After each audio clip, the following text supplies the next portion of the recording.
Okay, thank you. Well, good afternoon, everyone, and welcome to today's meeting of the Children and Learnings Committee on the 16th of November. And if we push on, number one, apologies and substitutes, please. Yes, Convener Councillor King, with Councillor Duff substituting. Also apologies from Miss Leslie Hood and Mr Eric Summers. Okay, thank you very much. Item 2, declarations of interest. Councillor Bell. Thank you, Convener. It's item 5, report number 347/21. I'm now a committee member of the Kirriemuir Food Hub, although it's there's no financial interest, and I'll stay in and discuss the paper. Thanks. Okay, thank you. No more. Okay, item agenda 3, minutes of the previous meeting. Any comment or notes regards the minutes? Agreed. So I take it we accept the minutes of the previous meeting? Agreed. Thank you. Right, item. Just to make sure my bookmark was working there, and it's not. Oh, it is now. Okay, sorry about that. Agenda item 4 is the annual education report 2021 and the Angus annual education plan 21-22. I'll now open the floor for any questions on this report.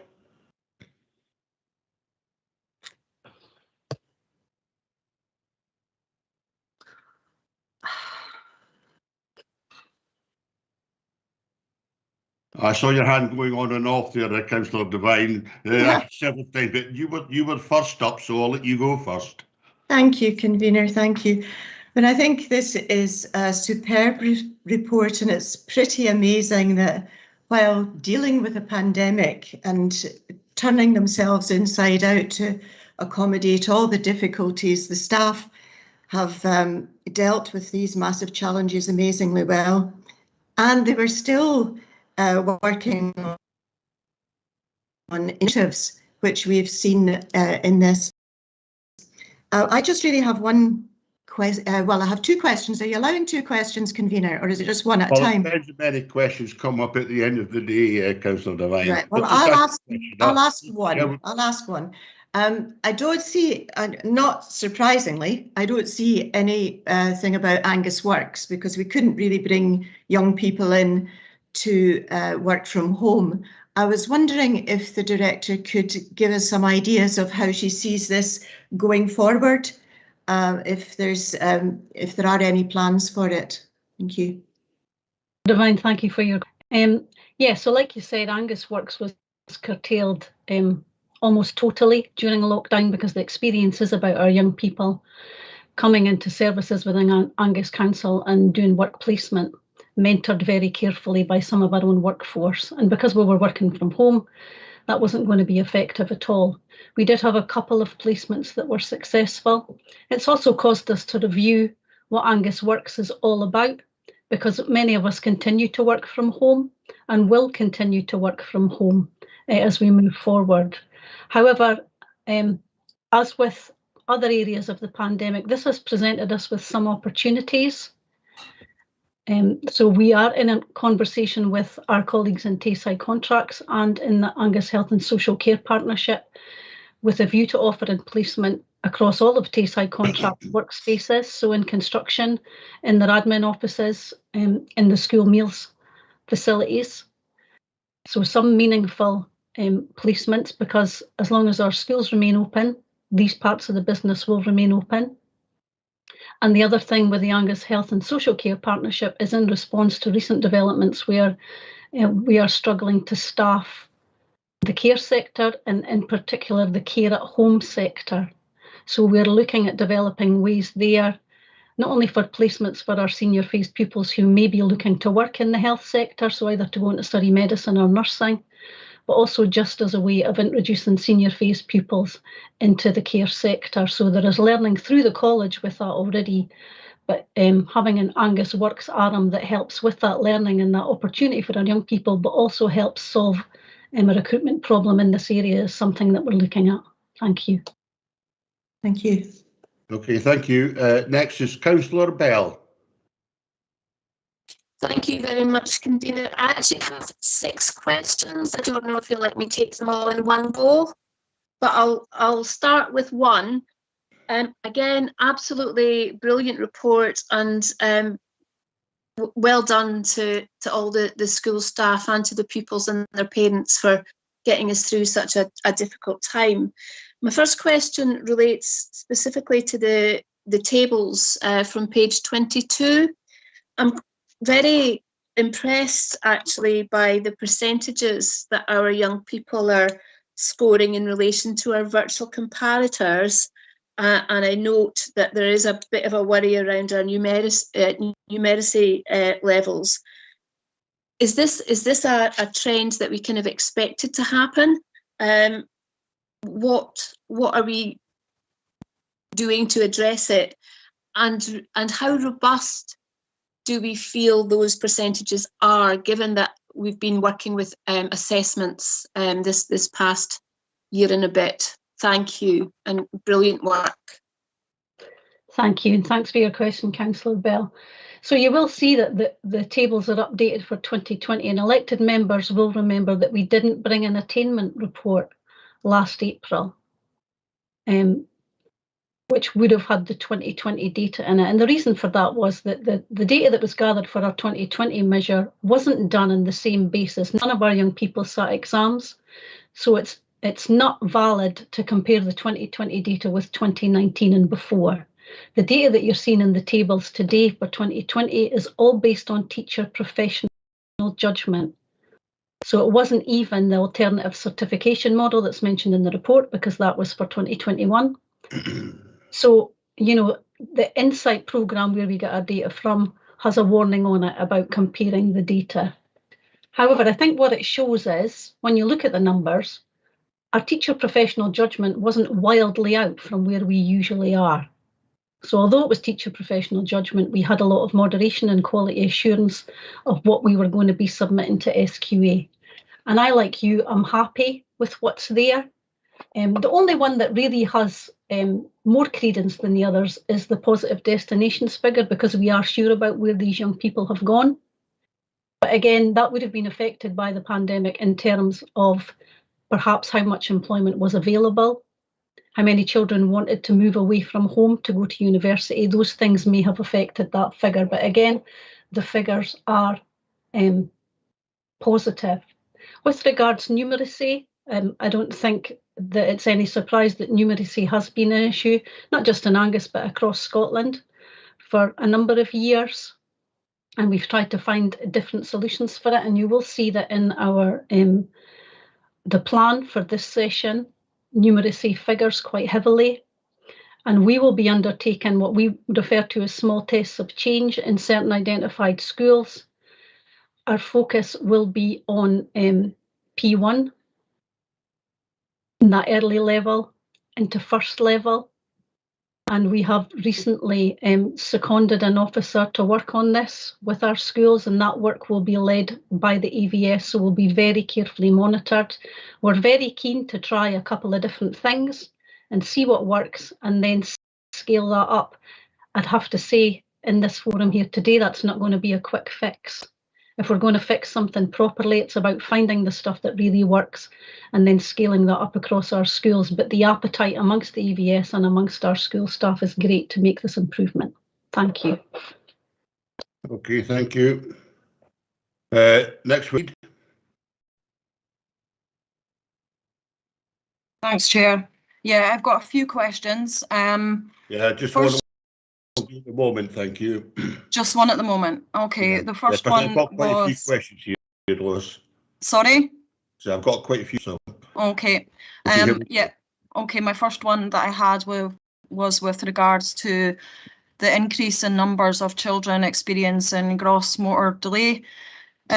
skills and social and emotional difficulties, and what was kind of been done to kind of make access to outdoor learning space more accessible for those children, removing some of the physical barriers that may be there to outside learning.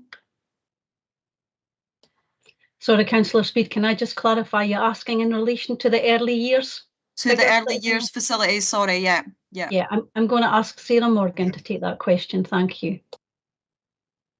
Thank you, Councillor Speed. We very closely monitor the milestones data, and as you've said correctly, we are picking up trends in the issues that you've raised. What we've done is, obviously with the recovery monies, we do have the 12 additional EYPs who are going into primary one to support interventions within the P1 classroom. What we've done this year as well, which is slightly different, is we're now going to track the milestones at 3 yearly intervals across the session, so that actually we can have conversations regularly as to what children we can actually pick up and support, and the settings will be doing that individually. We're also looking at other ways that we can support within that, and when we're looking at our own service plan, we'll be addressing those areas and working closely with the settings to ask questions along what do they need, what will support. So we're monitoring that well within our settings. Outdoor learning, we've done really well with that. Our children experience outdoor learning across Angus. All CLP, professional learning, is delivered, digging deeper has been done, and what we do is we're monitoring that with our quality assurance processes. So when we deliver a professional learning opportunity for all of our staff, we're also building it in, so when we do visits, we're able then to keep a track of how it's doing, and we're monitoring what's going on in the individual settings. So we're doing well. I feel we're addressing all of those issues currently. Okay, thank you. Okay, thank you. Next, we have Councillor Whiteside.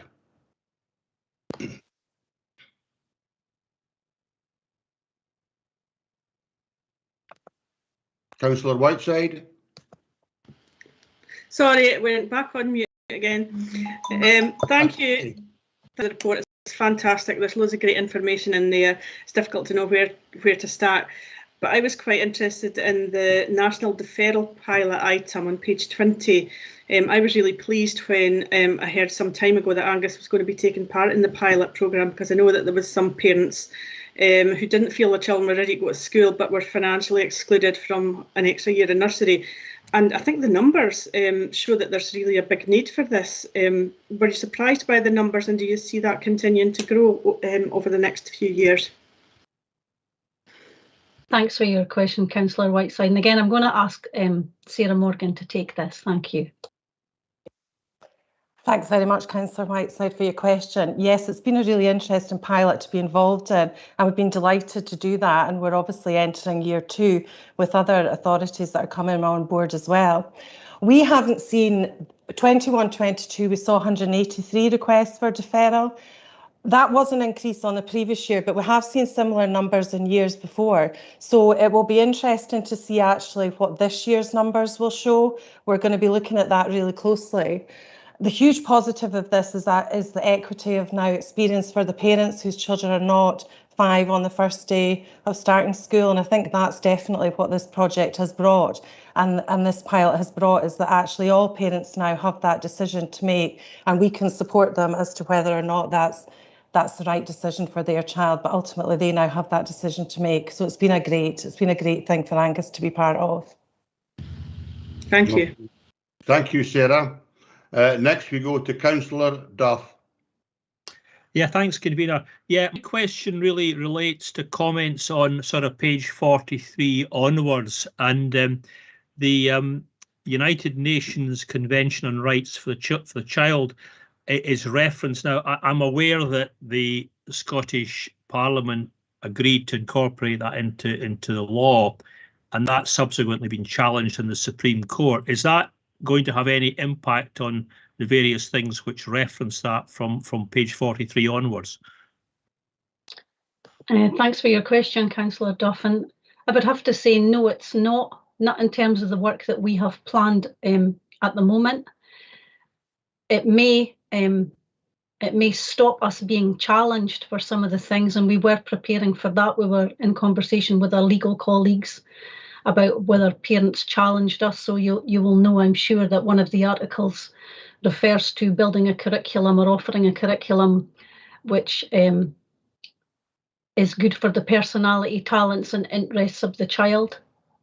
So we had looked at things like that and thought, how can we possibly build a curriculum that serves everyone's interests, everyone's personality and everyone's talent? So we were in conversations with our legal team about how we would deal with any challenges to what we were offering in that respect. But at the moment, what we're concentrating on is really helping our head teachers and our staff understand what it is that they already do that fits with the articles of UNCRC and the principles, because our schools already do a lot of this work. Our focus will remain on increasing the numbers of our schools that become rights respecting schools, and increasing how we involve our children, young people and families and their voice in what we do. These are the really important things. And in fact, we have a head teacher development day next week where all of that UNCRC work is the focus. Thank you. Yeah, thanks for that. Thanks for that answer. Thank you, Kelly. Okay, thank you. Next we come to Councillor Brays. Yes, thanks, Convener. Having read the interesting case study on remote learning on page 31, I think, I was wondering whether the school leaders, when evaluating its use, have maybe suggested ways in which this could be extended and be used to learners' advantage. Thank you, Councillor Brace.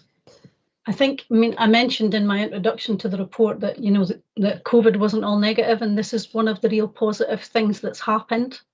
Prior to COVID, my 10-year plan for education was about making us more able in a digital way, and maybe having senior phase young people attend school less because they'd be able to work from home.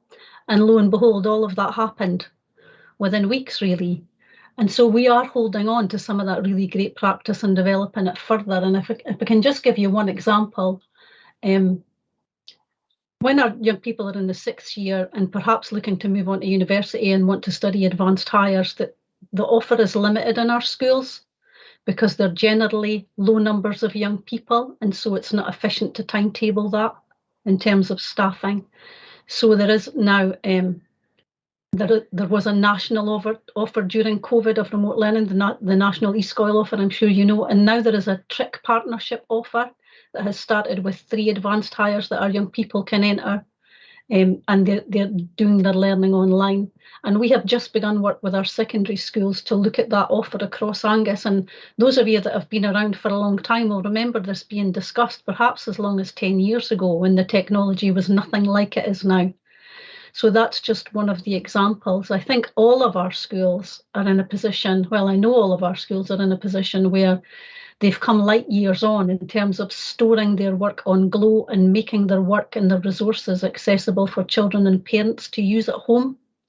We've built an Angus digital portal, you'll have read that in the report too, for parents, something that we didn't have before. And we intend to maintain and make these better. So yeah, we're looking to move forward with this. Thank you. Well, thank you very much, Kelly. That's excellent. It's great to hear of silver linings. I would have to say, when I first read this report, my first reaction was relief. But it is quite tremendous what the whole department has achieved through this crisis. Thanks. Okay, thank you. Next we come to Councillor Macmillan Douglas. Thank you, Convener. Yes, a good report, as people have said, and good outcomes through the pandemic. Many thanks to all concerned for that. I'm interested to know whether the Director is satisfied that we are doing enough to stretch our most able young people so that they have every chance to, and hopefully do, enter the country's top universities and professions. Because this is vital if we're to have ambassadors for Angus in the future, and also to have leaders who will generate jobs and income. Thank you for your question, Councillor Macmillan Douglas. I guess I would have to say that the priority in Scottish education at the moment is to close the attainment gap.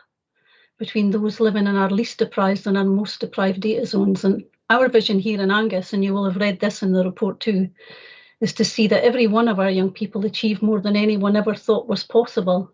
And that's quite a high and mighty thing to say. But you'll know that the Scottish Government use the phrase to maximise their potential, and we don't like that here because we don't like to set what anyone's potential is. Yeah. So that's why we use the phrase that's in the report. We want every young person to fulfil their talent. So in order to help everyone achieve, our efforts to build a senior phase curriculum which offers a wide variety of learning pathways, a curriculum where I'd have to say that all learning is valued equally, and one that doesn't value academic learning above vocational or work-based learning. We'll have to remember that not all young people will follow a pathway from the end of 5th year or 6th year straight into university. And in fact, many of our young people enter a higher education pathway in college before articulating onto a university course later. Some will pursue a mix of higher qualifications and a foundation apprenticeship. And the introduction and increase of a number of graduate apprenticeships actually allow our young people to study at university level whilst they are employed. And all of these pathways stretch our young people and push them on. So across Angus, actually, in the region of 40% of our young people who leave school go on to higher education, and many of them are via courses at Dundee and Angus College, so not straight into university. I think the important thing is that we push all of our young people to move into a positive destination, their initial destination, so that that not only suits them, but is a progression on the level of learning they've been doing at school. So if they are studying Highers, which are level 6, we would hope that they move into an HNC, which is level 7, or onto university, which is the start of obviously a degree course. For young people who are in our schools and intending to apply to go to university straight from school, we really carefully track and monitor their progress to make sure that they're on track to achieve the grades that they need for entry into university. Our dedicated PCS staff in school are very skilled on knowing what the entry qualifications are and liaise with universities or help children liaise with universities. They're also supported in their application. Young people are supported in their application and to write personal statements.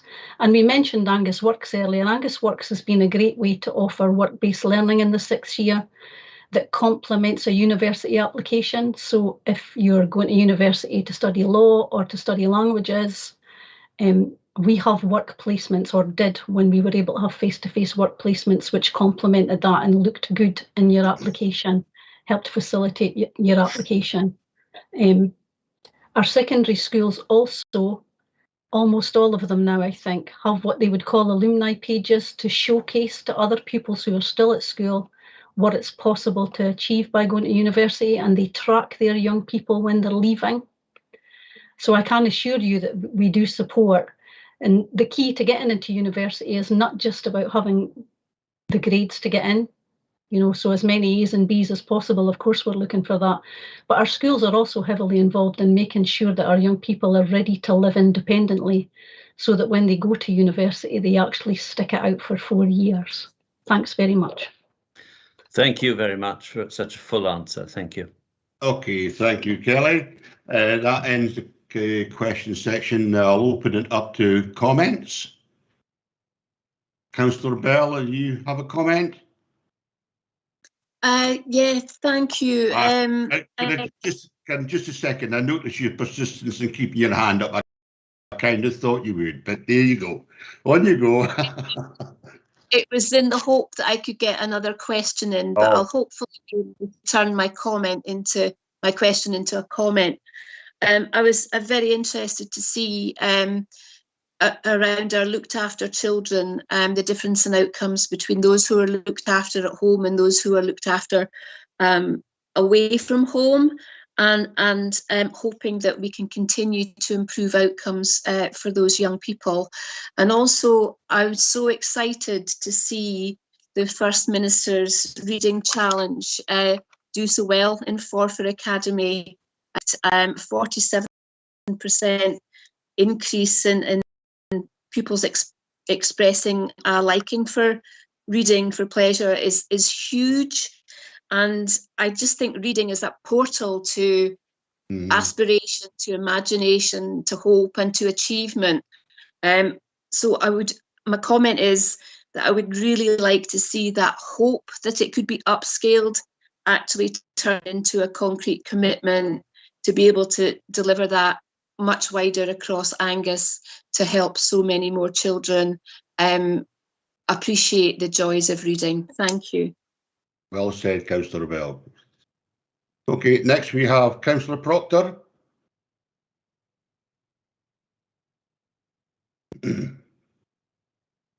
Councillor Proctor. Thank you very much, Convener. Just to go on what Councillor Bell said about reading, it's actually on the report on page 40, and it's very, very encouraging to see that you know, the aim of the Angus Science of Language and Reading Solar project is to significantly and sustainably increase teacher agency and close the attainment gap by ensuring equality and literacy practice for all pupils. I think that's very commendable, particularly when there are lots of difficulties that sort of at this time sort of there in front of us for parents, and it's good to see that our Director of Education and all the staff who are involved are sort of taking this very, very seriously, because I do feel that the reading and communication is very, very important, in particular with young people who have maybe got learning difficulties. And anything that can be done to help us is to be commended, and for that I thank everybody.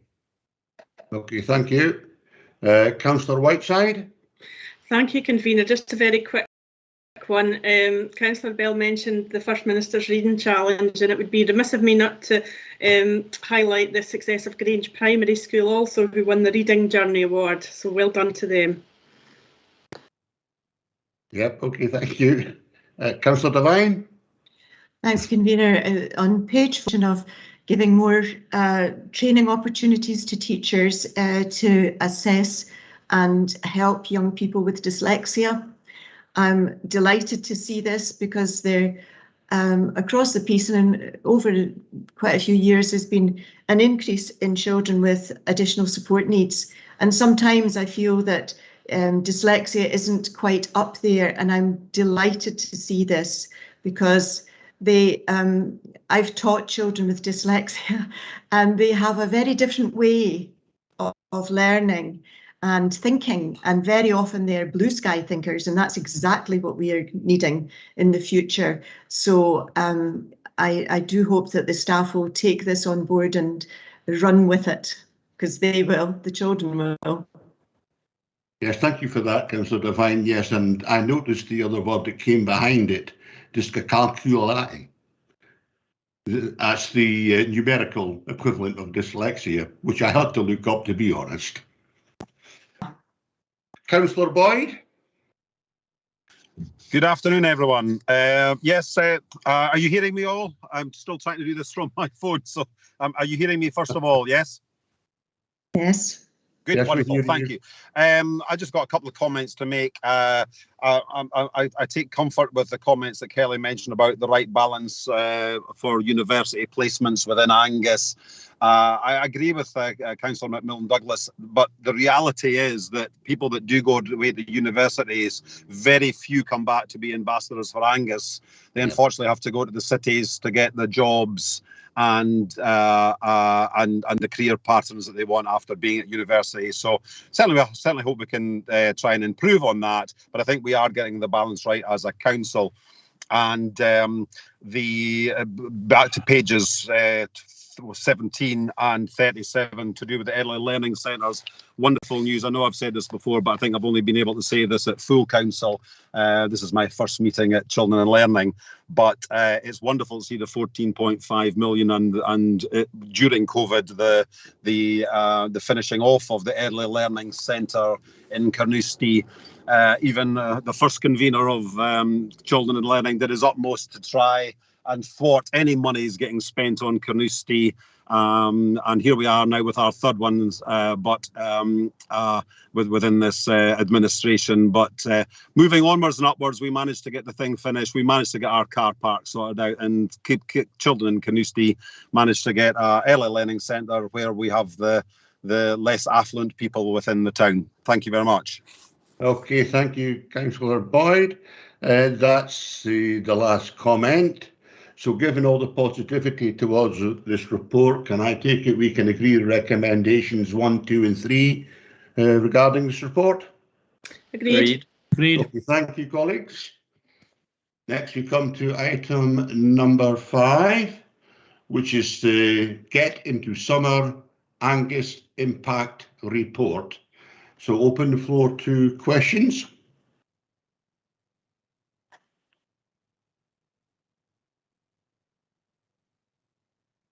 No questions on this report? Okay, Councillor Speed.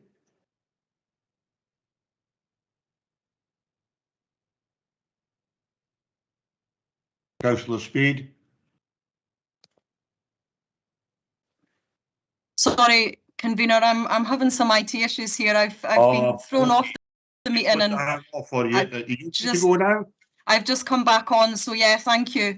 Yeah, thanks for this report. I'm particularly pleased to see the improvements that have been made during the October holidays in terms of managing to enhance that offer, especially to those children and families with an additional support need.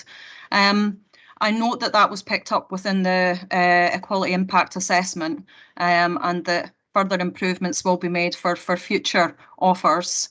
I just wondered if two things, if there was going to be any kind of provision, any kind of reach out to people over the winter period, the winter holiday time. I realise that it's not as extensive as the 6 weeks of school summer, and I appreciate the further demands that might place on staffing, but is there any kind of provisions, given that during the winter period people do experience kind of financial hardship and kind of feel poverty, and difficulties getting out and about? Is there going to be any kind of supports there?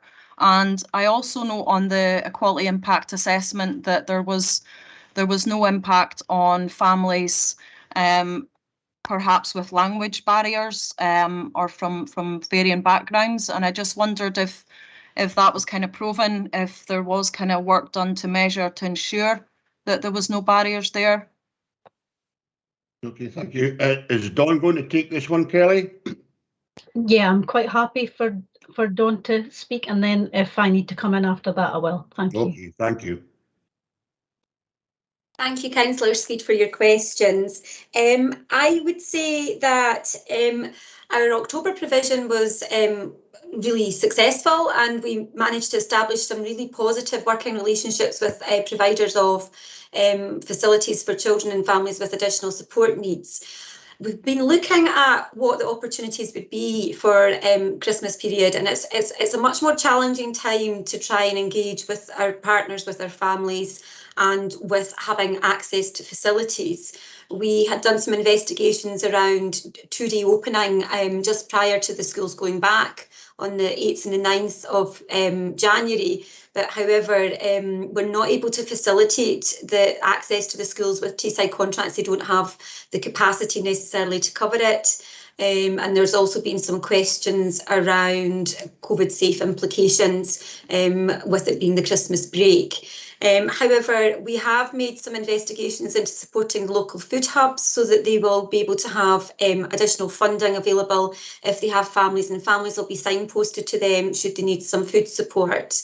And I'm also aware that there'll be a Scottish Government payment going to our families who have a reduced income, and that'll be happening in December as well. So I appreciate that we don't have the transport and the range of activities going over the Christmas period, but we are looking at focusing on the food insecurity aspect of the holiday hunger programme, and we're catering for that. Yeah, thank you. Yeah, encouraging, and I think it's trying to ensure that those basic food provisions and other supports are there. So yeah, that's welcome news. Thank you. Okay, thank you. Next we come to Councillor Whiteside. Thanks, convener. Thanks for the report. It was good to see the wide range and scope of the activities on offer, and obviously the additional funding helped facilitate that. But I was just wondering if there was any learning being taken from that into the type of activities that are maybe incorporated into the school day during term time as well.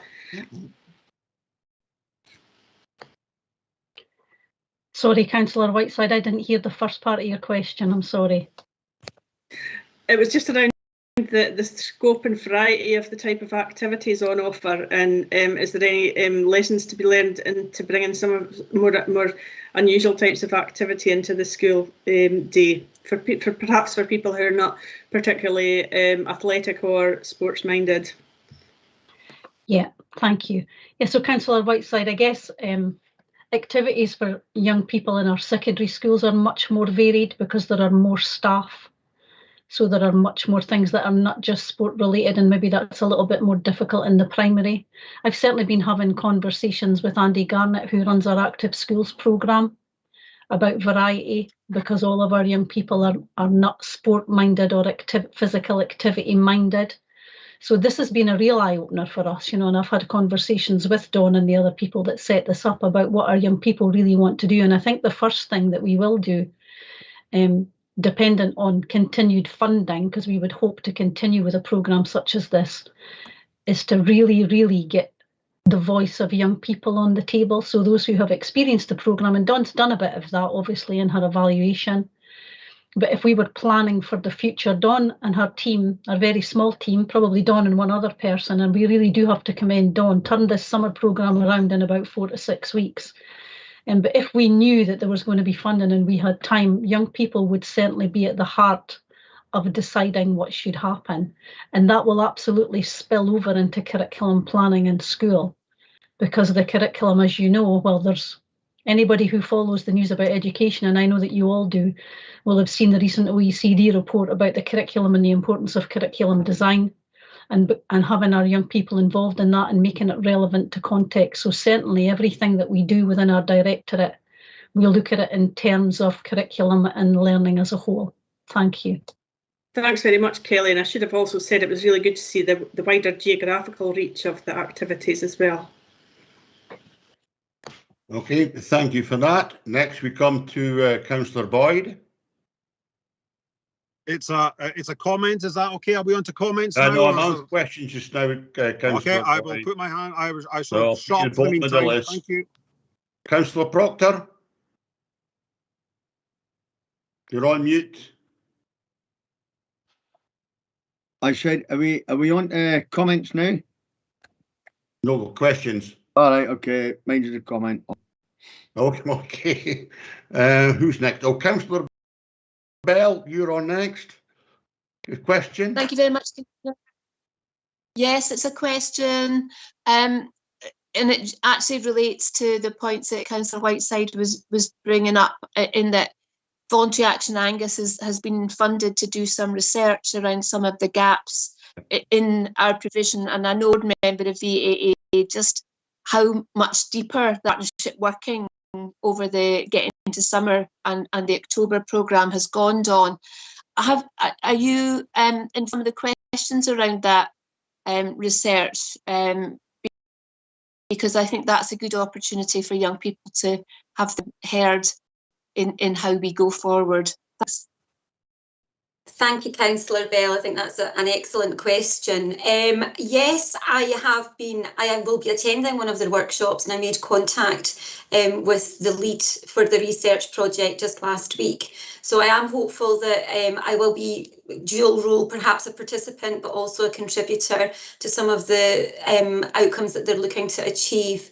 I think we've been very fortunate in our partnership approach with our third sector organisations, and it has been something I think quite unprecedented that we've managed to achieve through our partnership working. Our children and our families, we have done consultation with them. I think our time scale was particularly challenging to ensure that we were responding to need. But what we certainly have done is we've given opportunity through individual agencies doing their own consultation with their children and young people, and also a wider consultation with the whole of our authority back from our service users, and that data is what we're using to develop the October programme, and as we move forward to try and meet the needs of our children and communities. And given more time and continued funding, I'm quite excited about the future for it. Thank you. Okay, thank you. Right, now we come into comments. Councillor Boyd, you're up first. Thank you very much. Just a lovely report, and one thing I didn't see in the report was where the launch happened.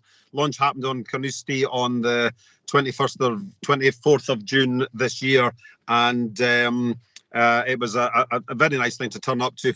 Just remembering beach leader from 1983 to now councillor in 2022. I think that's 38 years later. So, but no, good, well work, all the good work done by all officers at that point in time. Thank you very much. Okay, thank you, Councillor Boyd. Councillor Proctor. Yeah, thanks, convener. Just on pages 63 and page 64, on 63 at the table at 4.7, it's really encouraging to see that all the projected numbers are are much lower than what actually happened. I mean, we see there on one number of children expected to benefit, projected 8,000 and actual 15,750. Some of the other ones are a bit nearer the mark, but that's really, really encouraging to see the take up and interest in it.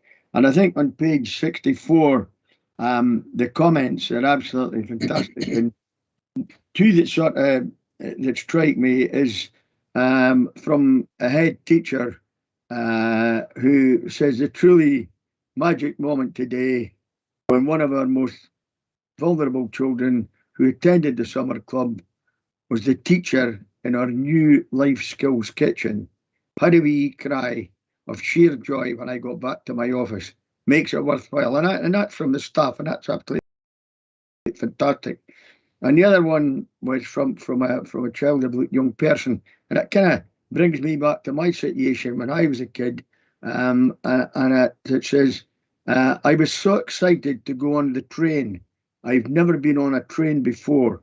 It was great fun. And I remember first time I went on a train to the Army Cadet Force camp, exactly the same sort of feeling.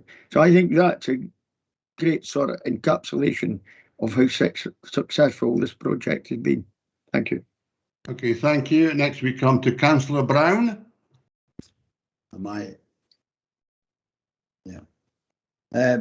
congratulate Dawn and her team. They spoke about a quick turnaround. Well, our turnaround was about 2 days, I think. We had first-hand experience at our summer camp where 50 people turned up in the first week and 61 on the second week. And they came from 10 o'clock in the morning till 4 o'clock in the afternoon. And they were aged between 5 and 15. We were delighted with the funding. Thank you. Okay, thank you. Councillor Speed. Yep, thanks. Yeah, I just really want to echo those thanks to Dawn and our team and the partners who delivered the summer programme and the autumn one as well. I think, yeah, the turnaround time was really just, you were being tasked with something almost impossible, and you managed to turn that around and build on the summer work and help reach out to so many children and families. So I think, huge well done.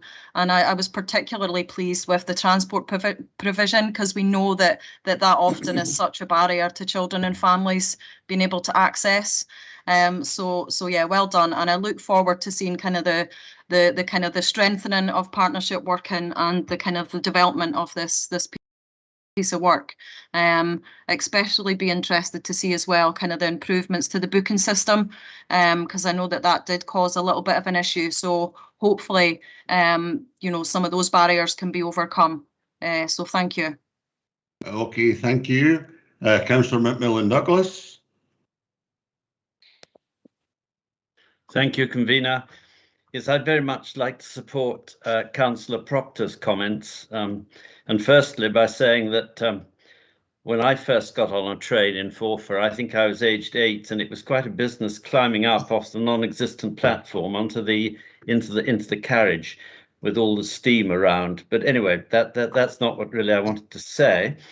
I think this has been a tremendous success. The whole project has been a great success, and it's involved our young people in different ways and made them feel part of a community.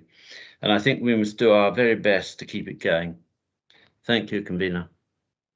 Well, thank you, Councillor McMillan-Douglas. That's the last comment. I would just like to add, everybody else has said what I was going to say, and I especially thank Dawn and her massive team for what they've done in such a short space of time, and hope to look to embed some of the lessons and positivity in future projects.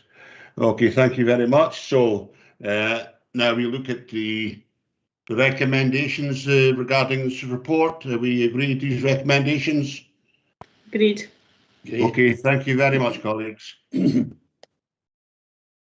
Right, now we come to agenda item number 6, and this is the uplift of allowances for supported lodging providers. Do we have any questions on this one? Councillor Speed, is that a legacy hand? With a question. Okay, on you go. Yep, thank you. Yeah, I support the report and welcome the increased payment. I just wondered how that was reached and if it would be monitored, given that it still is kind of lower than some of our other local authority areas. I believe you're coming in on this topic, yes? I am. Thank you, Councillor Starrick, and good afternoon, everybody. Thank you for your question, Councillor Speed.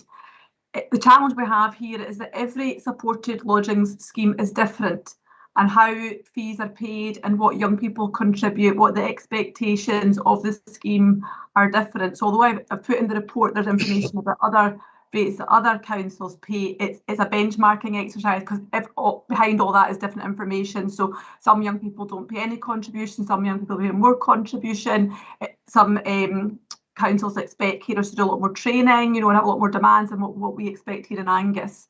So that is one of the reasons why we have a variation in fees. We have discussed with our supported lodging providers, with the staff involved, about what we think is a reasonable fee, and that's how we concluded the amount of £250 a week. But yes, we will keep things under review. We are actually currently reviewing the scheme just to make sure that it is fit for purpose and that we are able to meet the needs of the young people in Angus as they move on from care. So yes, without a doubt, we will continue to keep things under review. Thank you. Can I just come back with a follow-up? Yeah, the only question, Councillor Speed, you can come back with a supplementary. Yep, thank you. Yeah, it was just I know that one of the or some of the young people who are care experienced raised the fact that sometimes they don't know that these types of supports and services are available, and it's often just kind of through word of mouth from other kind of peers and young carers. What has been done to kind of promote awareness of these type of facilities so that everyone has the opportunity, should they need it or wish to utilise it? So every young person moving on from care is allocated a worker through the Horizons team, which is the previously known as the Through Care and Aftercare team, and the Horizons team are well aware of supported lodgings provisions that we have available for young people. There are ongoing discussions between the fostering team who run the service and Horizons to make sure that we are looking at young people, we're scoping out young people that are, in the next few months are leaving their care establishment, so that we can focus on who are the right young people to get this provision, to discuss that with young people. So young people should be fully briefed on all the different options that are available to them. You will see in the report it's quite a small provision. We don't have a lot of supported lodgings providers, but we are really keen to try and grow and develop the scheme. And you may have noted recently we've been doing a promotion around appealing for people to come forward, in particular for young unaccompanied asylum seeking children, but also we want people to come forward for our own young people as well. So if people come forward, we're going to try and grow the scheme as well. Okay, thank you. Thank you very much. Now, anybody got comments?